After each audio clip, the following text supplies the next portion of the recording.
This year marks 75 years of diplomatic relations between South Korea and the Philippines. The two countries' friendship has resulted in remarkable economic, cultural, and social cooperation. To celebrate the bilateral ties, a number of Korean cultural events are being hosted in the Philippines. So to learn more about these festivities, we now connect to Reya Buenaventura, PR officer at the Korean Cultural Center in Taguig. Hello, Reya. Hello, Reya. Hi, good afternoon, everyone. All right, Reya, thanks for joining us. First off, please briefly introduce yourself, your center, and its activities. Yes, thank you for having us here. So, 안녕하세요. My name is Reya. I'm the Public Relations Officer at the Korean Cultural Center in the Philippines, or we call it KCC.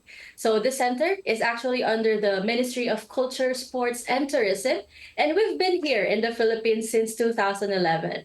We have various events, all for the purpose of spreading K culture, as well as different cultural and language classes as well. All right, so we're going to talk about those specific events in a bit. But first off, bilateral relations between South Korea and the Philippines were established in 1949. So could you share your thoughts on how the two nations' ties have developed over the past 75 years?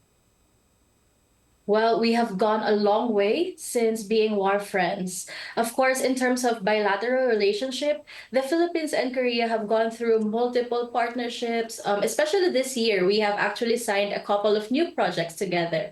However, in terms of cultural relationship here at KCC, I am a witness of how loved the Korean culture is. So it's not just K-pop or K-drama, but even our traditional culture like food, music, Hangul, and hanbok experience, most especially. And with the love we receive from our audience and the Filipinos personally, I am so proud and happy to be a part of such meaningful organization. Wow, hearing you, the popularity of the K-Wave in the Philippines have grown immensely, and I personally experienced that as well because sometimes I hear Korean news or K-entertainment news from my friends in the Philippines before I, read it online. Oh, so I wow. can definitely see the K-Wave in the Philippines. Tell us more about the Hallyu impact over there in the Philippines. So like what you said, it started years ago like an annual event, but now it's a weekly one. That's how big it has become. From concerts to different actor fan meetings, left and right, back to back. You'll really feel the K-wave here. Well, actually, I started liking K culture when I was a teenager, and it wasn't even a trend back then, and there were only a few of us who relate among each other. But now it's everywhere, like malls, coffee shops, and of course, like stadiums and arenas are almost all rented out by K events. That's how big it is here. And in the center, actually, for our language classes students, one of their top reasons for learning the language is because they want to start watching K dramas without the subtitles. Wow, so for you, it must be a really great experience to see this K-wave spread because you had that own personal experience already as a teenager. But on the back of that popularity, plus the 75th anniversary of bilateral ties, I can imagine that you have spent a very busy year at the Korean Cultural Center. So, Reya, please introduce us to various events that have been happening this year and also that are still going to take place. Sure. So first, maybe I'll share about our annual event, like the Korea Festival, which was actually held in two locations this year. It's in Manila and Cebu. And we had our annual Korean Film Festival last September, which featured films on friendship. We also launched K-drama OST concert featuring the Philippine Philharmonic Orchestra, which was definitely a huge success. Of course, our cultural center partners also with different organizations. So early this year, we had Endless Landscape. It's an interactive digital immersive art exhibition hosted by the National Museum of Korea. And right now, we have an ongoing exhibit in partnership with the National Hangul Museum. So apart from these Korean partners, of course, this year is filled with collaborations from our local organizations like the National Commission for Culture and the Arts, the Cultural Center of the Philippines, and many more. So, as you said, it's a very busy year, but very, very eventful. Hearing the Korean Film Festival to, K-drama OST concert, it sounds very interesting. But aside from the popularity of the K-Wave in the Philippines, what would you say are some specific reasons or motives behind these events? Well, specifically this year, we really magnified on the theme of friendship because it's 75 years of friendship or diplomatic ties between Korea and the Philippines. So as we celebrate this milestone year, we really want to make it to a point that not only Korean culture is presented, but as well as the Filipino culture in our events. That's great to hear. The friendship between Korea and the Philippines, that's very meaningful. Then I'm now curious how the response was to this event, or which event would you say was most popular among the locals?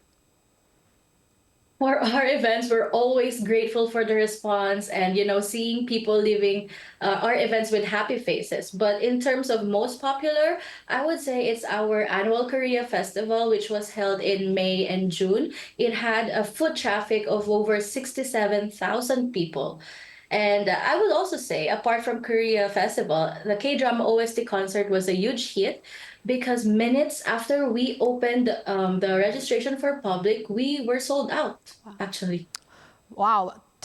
Hundreds of thousands of people attending the festival. That is incredible. Now, all of the festivals and programs that you mentioned really seem interesting. I wish I could participate if I get to travel to the Philippines. But do you assess that these events do have contributed to promoting K-culture to the people in the Philippines? Do the visitors feel closer to Korea after attending these festivals?